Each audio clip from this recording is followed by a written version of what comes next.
Hi అండి, welcome back to ఆహా భలే రుచి. ఈరోజు వీడియోలో ఎంతో టేస్టీగా ఉండే వంకాయ టమాటా కర్రీని ఎలా తయారు చేసుకోవాలో చూద్దామండి. ఎక్కువ మసాలా లేకుండా చాలా తక్కువ మసాలాలతో చాలా టేస్టీగా ఈ వంకాయ టమాటా కర్రీని చేసుకోవచ్చు. రైస్లోకి రోటీలోకి ఇది చాలా బాగుంటుందండి. మరి లేట్ చేయకుండా ఎలా తయారు చేయాలో చూసేద్దాం. ముందుగా వంకాయ ముక్కల్ని ఇలా కట్ చేసుకొని నీళ్ళలో వేసుకోవాలి. నీళ్ళలో కొద్దిగా ఉప్పు వేసుకోండి. ఉప్పు వేస్తే మనకి ఇవి కలర్ చేంజ్ అవ్వకుండా ఉంటాయి. ఇలా కోసుకొని పక్కన పెట్టుకోవాలి.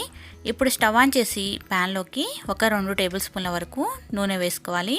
నూనె వేడయ్యాక దీనిలోకి ఆవాలు వేసుకోవాలి. ఆవాలు 1 టీ స్పూన్ వేసుకోవాలి.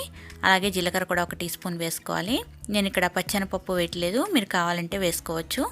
ఆవాలు జీలకర్ర వేగాక సన్నగా కట్ చేసుకున్న ఒక ఉల్లిపాయ అలాగే పచ్చిమిర్చిని కూడా వేసుకొని బాగా ఫ్రై చేసుకోవాలి. ఉల్లిపాయలు బాగా ఫ్రై చేసుకోవాలి. దీనిలోనే కొద్దిగా కరివేపాకు కూడా వేసుకొని వేయించుకోవాలి.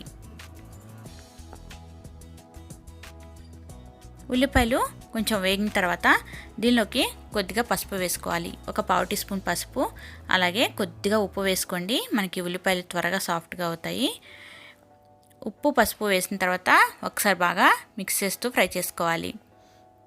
ఆ తర్వాత దీనిలోకి కొద్దిగా 1 టీ స్పూన్ అల్లం వెల్లుల్లి పేస్ట్ యాడ్ చేసుకోవాలి. మరీ ఎక్కువగా వేయొద్దండి, కొద్దిగా వేస్తే సరిపోతుంది. 1 టీ స్పూన్ వేసుకోండి. అల్లం వెల్లుల్లి పేస్ట్ పచ్చివాసన పోయేదాకా బాగా ఫ్రై చేసుకోవాలి. ఇది బాగా వేగాక దీనిలోకి ఒక 3 టమాటాలని ఇలా కట్ చేసుకొని వేసుకోవాలి. పండిన టమాటాలు వేసుకోండి, కూర బాగుంటుంది.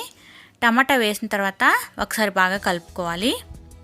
ఈ టమాటా పూర్తిగా మెత్తబడేంత వరకు మగ్గించుకోవాలి. మూత పెట్టేసుకొని ఒక 5 నిమిషాల పాటు మీడియం ఫ్లేమ్లో మగ్గించాలి. 5 నిమిషాల తర్వాత చూసారు కదా, టమాటా చాలా సాఫ్ట్గా అయిపోయింది. ఇలా సాఫ్ట్గా అయిపోయిన తర్వాత దీనిలోకి వంకాయ ముక్కలను వేసుకోవాలి. నేను ఇక్కడ వంకాయల్ని ఒక 1/2 కేజీ తీసుకున్నానండి.